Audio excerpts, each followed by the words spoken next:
Hi and welcome back to my channel. আমি গৌরব সরকার।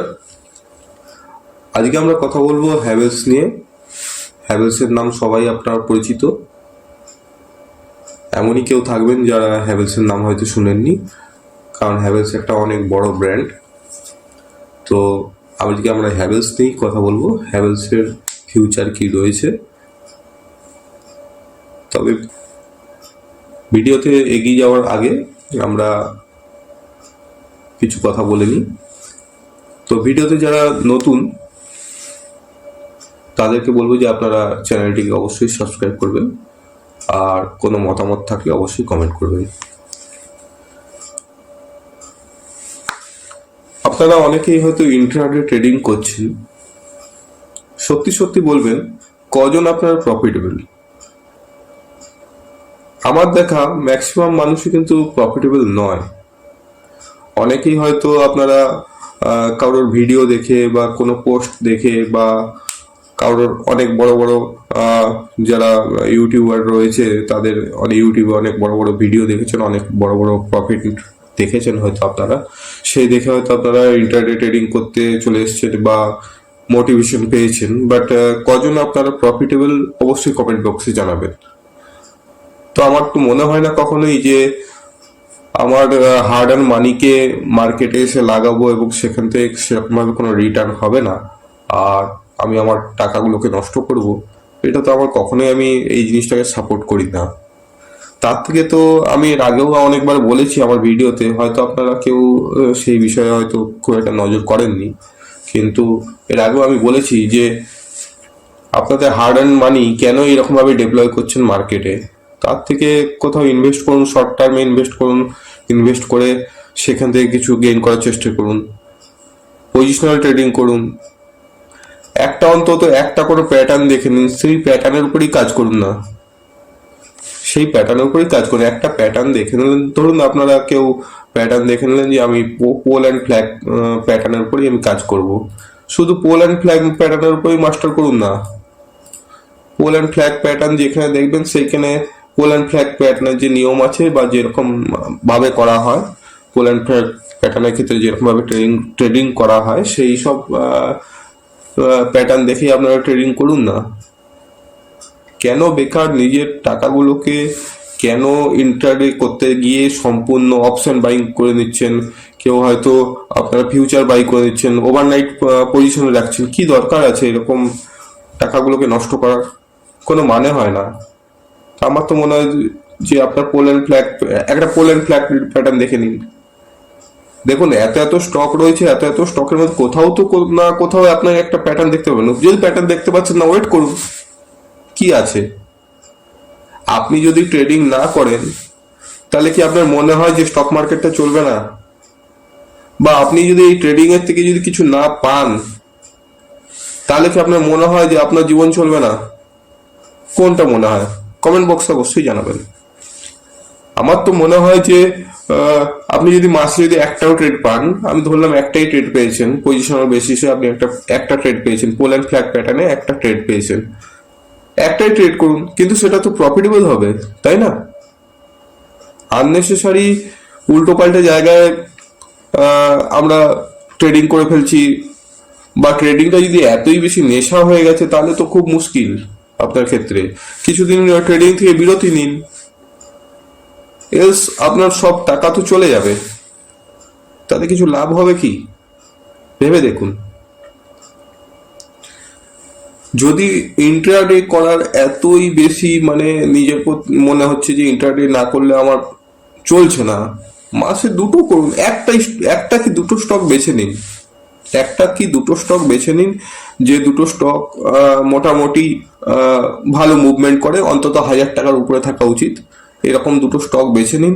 সেই দুটো স্টকে প্রতিদিন খেয়াল করুন, প্রতিদিন নজর করুন।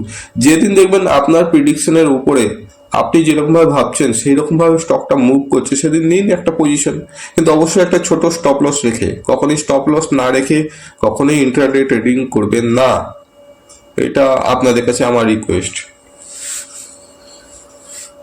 তো আমার মতে আপনারা পজিশনাল ট্রেডিং করুন, পজিশনাল ট্রেডিং করে ভালো পয়সাই রোজগার হয় এবং আপনার ক্যাপিটালটা বাড়বে। না কি শুধু শুধু লস করার থেকে কি লাভ আছে, লস করে নিজের টাকাগুলোকে নষ্ট করে দেওয়ার।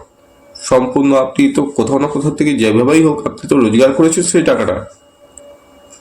টাকাটা আপনি ইন্ট্রাডে করে সম্পূর্ণ লোকের ভরসায় ভাবছেন যে অন্য লোক এত টাকা কামিয়েছে, অন্য লোক কি করেছে আপনিও জানেন না, আপনাকে দেখিয়েছে, আপনি দেখেছেন। ইউটিউবে হোক বা যেখানেই হোক, যে কোনো সোশ্যাল মিডিয়া প্ল্যাটফর্মে আপনি দেখেছেন বা আপনার মনে হয়েছে যে এর থেকে প্রচুর রোজগার, কোনো বই পড়েছেন, যাই হোক মনে হয়েছে যে আপনি সেই হিসাবে এসে এখানে টাকা লাগানো শুরু করেছেন এবং প্রতিবার লস করে চলেছেন। একদিন হয়তো প্রফিট করছেন, একদিন যদি 1000 টাকা রোজগার করেছেন তো পরের দিন 1500 টাকা ক্ষতি করে চলে যাচ্ছেন। আলটিমেটলি আপনি মাইনাসে চলছেন। সো আমার মতে ইন্ট্রাডে ট্রেডিং থেকে বিরতি নিন। যদি এরকম মনে হচ্ছে যে না ইন্ট্রাডে না করে আমি থাকতে পারছি না, তো কিছুদিন ট্রেডিং থেকেই বিরতি নিন, দিয়ে শুরু করুন।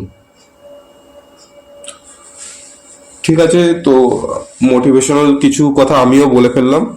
তো আমাদের যেটা মেইন টপিক, আমরা আজকে জানবো যে হ্যাভেলসের ইন ফিউচার কি রয়েছে।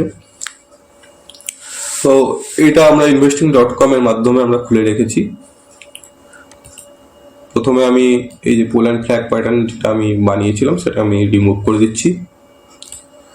চলুন, তো সরি এখানে আবার একবার দাগ পড়ে গেল।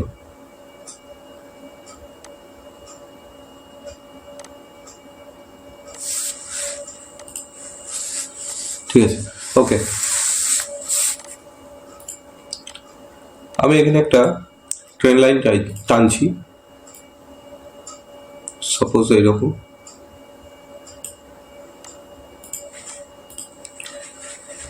এটা আমরা ডেইলি চার্ট খুলে রেখেছি, আপনারা দেখতে পাচ্ছেন। তো দেখুন স্টকটি এইখানে একবার রেজিস্ট্যান্স নিয়েছে, এখানে একবার রেজিস্ট্যান্স, এখানে একবার রেজিস্ট্যান্স, এখানে একবার ব্রেকআউট দেওয়ার চেষ্টা করেছিল। যদি ভালো করে দেখেন, ভালো করে দেখুন, এখানে একবার ব্রেকআউট দেওয়ার চেষ্টা করেছিল কিন্তু ব্রেকআউটটা হয়নি। এটা হচ্ছে আপনার 11 তারিখ ব্রেকআউট দেওয়ার চেষ্টা করছিল, ব্রেকআউট দেওয়ার চেষ্টা করলেও এটা হয়ে ওঠেনি। সেই জন্য এইখান থেকে আবার এখানে back to back red candle আর দুটো গ্রিন ক্যান্ডেলও রয়েছে, গ্রিন ক্যান্ডেল বানিয়ে নিচের দিকে আসছে। এবার এইখানে যাদের পজিশন রয়েছে তারা কি করবেন এবং যারা ফ্রেশ পজিশন বানাতে চাইছেন তারা কি করবেন। দেখুন একটা জিনিস মনে রাখবেন, এই যে স্টকটা যে বারবার রেজিস্ট্যান্স ফেস করেছে, একবার দুবার এবং এইখানে তিনবার যখন রেজিস্ট্যান্স ফেস করেছে, এর খুব পসিবিলিটি হাই রয়েছে যে এখান থেকে কিন্তু আবার এই রেজিস্ট্যান্সটাকে ব্রেক করবে। অর্থাৎ এইরকম ভাবে কিন্তু আসার সম্ভাবনা রিট্রেস করছে, আবার এরকম ভাবে আসবে খুব তাড়াতাড়ি। যখন এর কাছাকাছি চলে আসবে এবং এর কাছাকাছি দেখতে পাবেন যে কোনো সবুজ ক্যান্ডেল রয়েছে, আমি সিম্পল ভাবে বলছি, বোঝার চেষ্টা করুন। এখানে কোনো কাছাকাছি চলে আসবে এবং সবুজ ক্যান্ডেল দেখতে পাবেন এবং তার ভলিউমও দেখবেন লাস্ট ক্যান্ডেল থেকে সবসময় বেশি আছে। এই যে ভলিউম ক্যান্ডেলগুলো দেখতে পাচ্ছেন, আমি আগের দিন ভিডিওতেও বলেছিলাম যে ভলিউম ক্যান্ডেল সবসময় নজর রাখবেন। আমি যদিও কোনো ইন্ডিকেটর বেসড ট্রেডিং করি না, তো আমার ফ্রেশ চার্টই বেশি পছন্দ, তো সেই ক্ষেত্রে আপনাদেরকেও আমি ফ্রেশ চার্টেই বোঝানোর চেষ্টা করছি।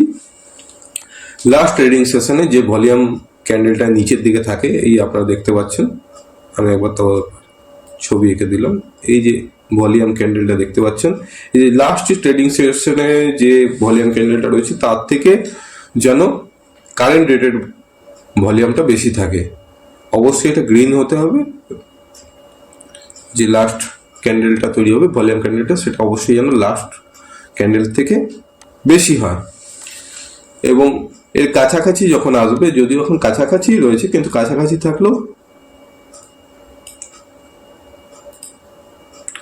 থাকলেও এই রকম যখন পজিশনটা হবে, এখন তো নিচের দিকে যাচ্ছে, যদি এরকমও যদি এসে যদি এরকম অবস্থায় আসে, যখনই দেখবেন এখান থেকে রিভার্স করছে, তখন আপনারা এখানে একটা ছোট্ট পজিশন বানাতে পারেন এবং এই জায়গায় এর নিচে স্টপ লস রাখবেন। যখন দেখবেন এরকম ভি আকৃতি হচ্ছে, তখন এর নিচে স্টপ লসটা বসাবেন। এর নিচে একটা স্টপ লস বসিয়ে আপনারা একটা বাইং করতে পারেন। যদি এর সামনে রেজাল্ট রয়েছে, যার জন্যই এই যে ব্রেকআউটটা ফেলিওর হয়েছে, আমার যতদূর মনে হচ্ছে ব্রেকআউটটা ফেলিওর হয়েছে ওই জন্যই, যে এর কিরকম কি রেজাল্ট আসবে মার্কেটও দেখতে চায়, যে এর রেজাল্ট কিরকম আসবে, তার উপরে এর নেক্সট মুভমেন্ট হয়তো নির্ভর করছে। তো যদি রেজাল্ট খারাপ আসে, আমার যতদূর মনে হয় আপনারা 23 তারিখের পরেই ইনভেস্ট করবেন, কারণ 23 তারিখ অবধি আমার মনে হচ্ছে না সেরকমভাবে মুভমেন্ট করবে, করলেও করতে পারে, এখন মার্কেট তো সুপিরিয়ার। তো 23 তারিখ রেজাল্টের অপেক্ষায় মার্কেট হয়তো আছে, এই রেজাল্ট কিরকম আসে দেখা যাক।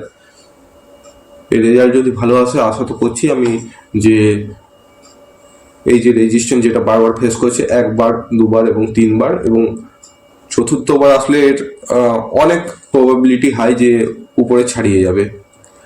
এবং এর যদি টার্গেট আপনি ভাবতে চান যে টার্গেট কতটা হওয়া উচিত, যদি টার্গেট দেখতে চান, মোটামুটি আপনি এর টার্গেট আমি বলে দিচ্ছি।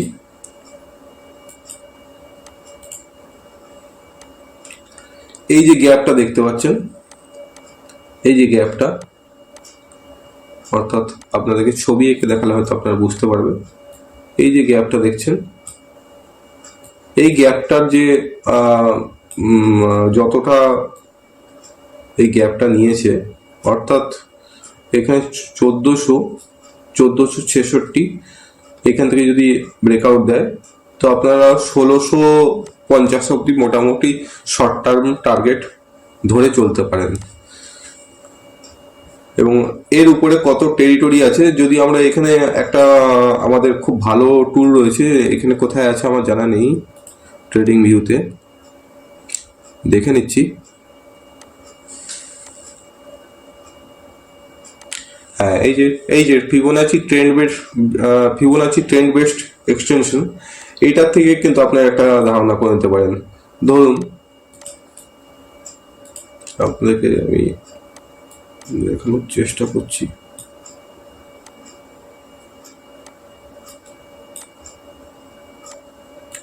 এটাই কি,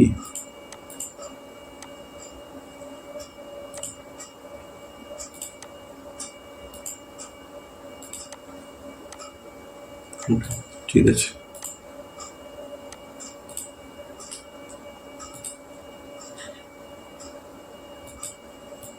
আচ্ছা,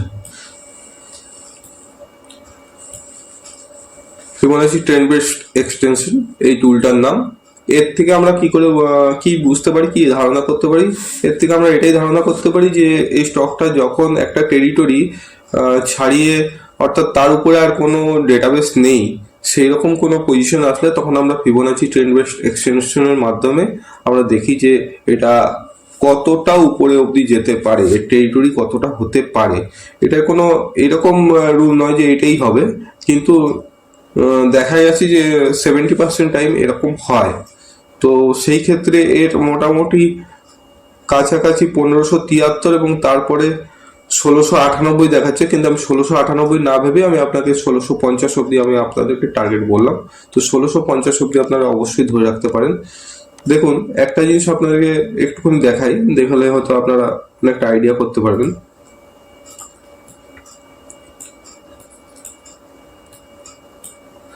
দেখুন, এখানে একবার রেজিস্ট্যান্স, এখানে একবার রেজিস্ট্যান্স, এখানে একবার রেজিস্ট্যান্স, ফোর্থ টাইম, মানে এখানে থার্ড টাইম হয়েছে, এবং ফোর্থ টাইম যদি এখানে আসে তাহলে ব্রেকআউট করার সম্ভাবনা রয়েছে।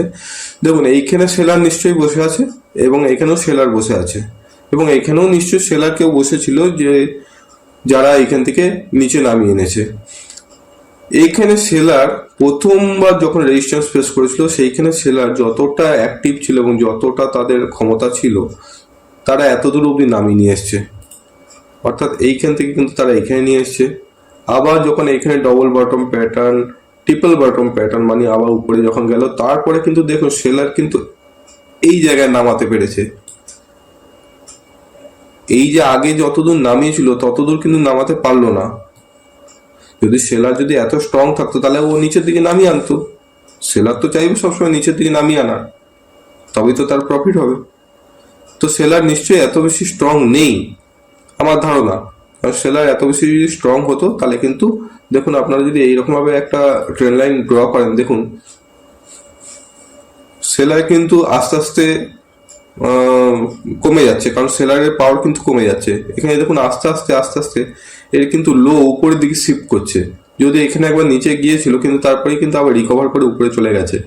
তো এখানে দেখুন আস্তে আস্তে কিন্তু এর যে লো উপরের দিকে শিফট করছে। তো লো উপরের দিকে শিফট করছে মানে কি হচ্ছে, এখানে নিশ্চয়ই কোথাও না কোথাও বায়ার তো রয়েছে। তো আমার যতদূর মনে হচ্ছে, এটা আমার মতামত, যে সামনে যেহেতু এর রেজাল্ট রয়েছে, সেই রেজাল্টের কারণে এ হয়তো এখানে কনসোলিডেট করছে বা এইখানে নিজেই নিজেকে ধরে রেখেছে, এবং বায়ারও সেইভাবে ইন্টারেস্টেড পাচ্ছে না যে একে উপরে নিয়ে যাব। তো এর 23 তারিখ হয়তো সম্ভবত রেজাল্ট আছে, আমার ঠিক এক্সাক্ট ডেটটা মনে পড়ছে না, বাট 23 তারিখ আমার যতদূর খেয়াল করছে 23 তারিখের রেজাল্ট রয়েছে, 23শে জানুয়ারি সম্ভবত। যদি 23শে জানুয়ারি এর রেজাল্ট পজিটিভ আসে, তো আপনারা ধরে রাখতে পারেন যে এর উপরের দিকে যাওয়ার জন্য রেডি হচ্ছে। এবং আপনাদেরকে আমি আগেই বললাম যে